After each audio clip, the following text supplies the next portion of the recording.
Hello everyone, this is Prem Kumar. In this video, I am going to explain you how to use a declare trigger rule in a Pega. In the last few videos, we talked about declare expressions, declare on change. Now this is third in the series, declare trigger. The main difference between declare on change and declare trigger is declare on change, it works with the forward chain. It looks on only properties. If some of the properties gets modified, then the activity or suspending the work object that can be executed from the declare on change. But with the declare trigger, we look more on the transaction. We look on if the case is saved, if it is deleted, if there is some commit happen, then we can execute some activity of type declare trigger. As you can see here, these can be the 5 points that can act as a triggering point for these declare triggers. You see saved, deleted, committed save, committed delete. So what is the difference between saved and committed saved? As we all know that in Pega, we can always do the defer save when we use the obj save methods. So saved is equal to deferred save, not the committed, but before the commit, we can also just do a save. Based on that action also, we can do a declare trigger. Or you want to do a declare trigger only when the changes are committed to the database, very well you can do it. You can use the committed save or committed delete to execute a declare trigger. And the final option is you can also watch on some of the properties. Just like how we watch properties for the declare on change, in declare trigger also we can watch on the properties.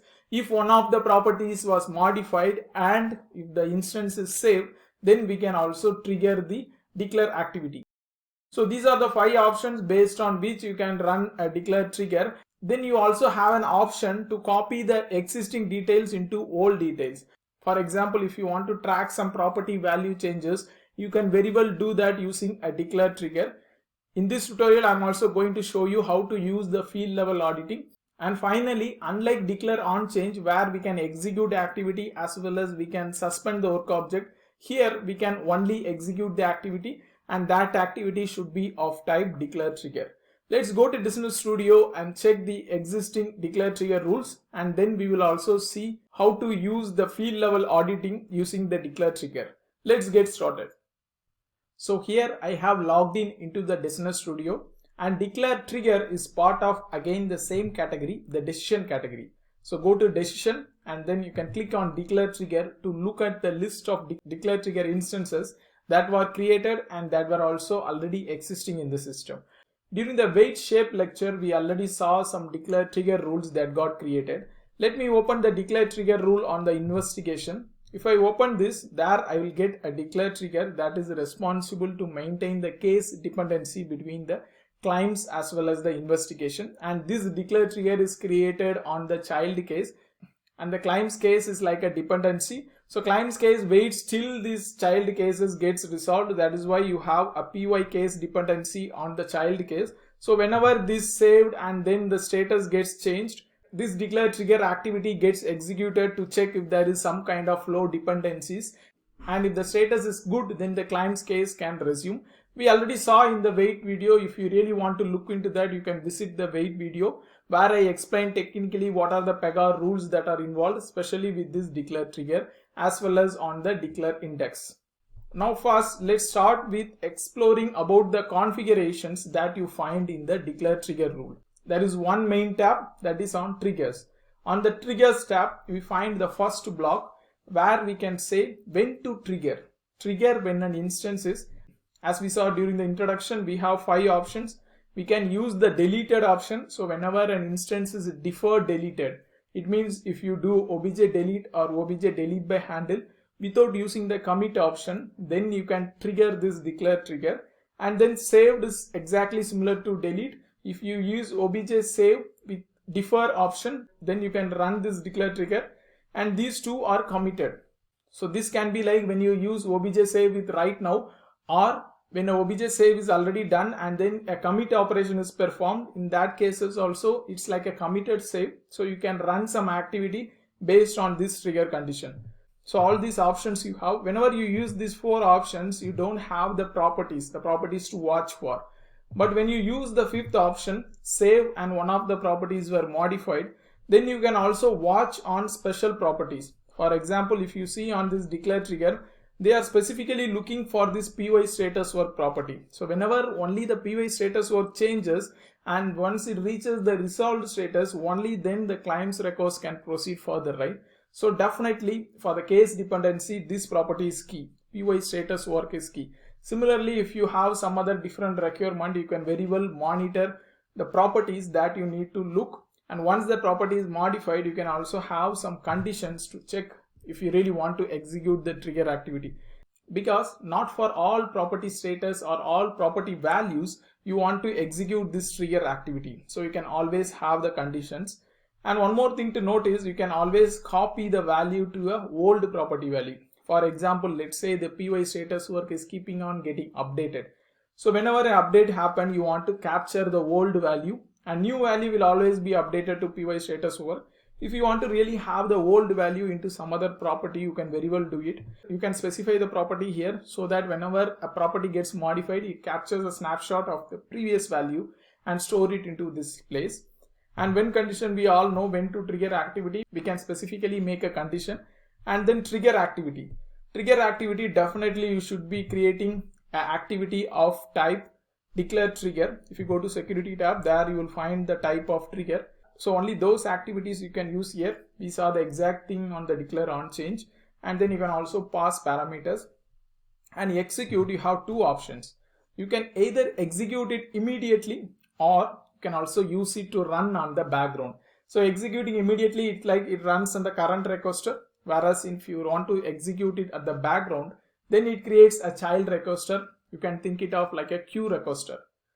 And these are the only main configurations in the declare trigger. The next tab is on the pages and class. So pages and class, it normally looks similar to the declare expression what we saw. There we can define the pages and class if you want to use some top property or something. And then page context also, if you really want to use, if you want to track properties on a different page context, very well you can use this option. But rarely we use this option because mostly we track properties on a top level, but you can very well do it. That is not a big issue. Now coming back to the triggers tab. So we know now the main configurations of the declare trigger. We want to specify when to trigger, and if we use the fifth option, we can also specify the properties which needs to be watched. Then we can have a when condition. Then we can execute an activity, and then activity can be executed in two places, one sequentially or the other parallelly or a background process. Now let's do one thing. Let's create a new declare trigger that helps to do some kind of field level auditing. Field level auditing is part of Pega's out-of-the-box functionality. To enable a field level auditing, what you have to do is you have to open the case type, go to the case designer, and in the case designer, go to settings tab, and there you will find the auditing tab. Click on the field level auditing. From here, you can do some kind of field level auditing. So what I meant here is first you do enable the field level auditing, and then you want to track some special properties, how the values gets changed. Let me show you like how I want to track the py case status, how the values are getting changed. Now if I enable only this property and do a save, so what Pega does is it creates a new declare trigger. Let's check the declare trigger once this gets saved. Now the instance is saved. Go to declare trigger results and do a refresh. You see now a new declare trigger is created of the name py field level auditing. It is on the claims request. Now click and open it. So there you find what it does is it triggers whenever an instance is committed save, and then it uses the out of the box activity px field level auditing activity.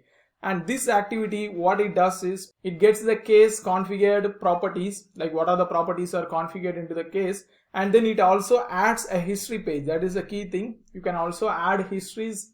As we know what is audit.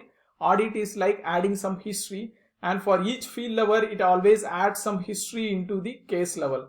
And you also see it uses some queue for processing. Now let's check how a history is getting added using this field level auditing. Let's create a new claims records case here. Now the status will be of new, and let's change the status into a different status. For now, I'm not entering any good data. I'm just moving the case into the pending approval.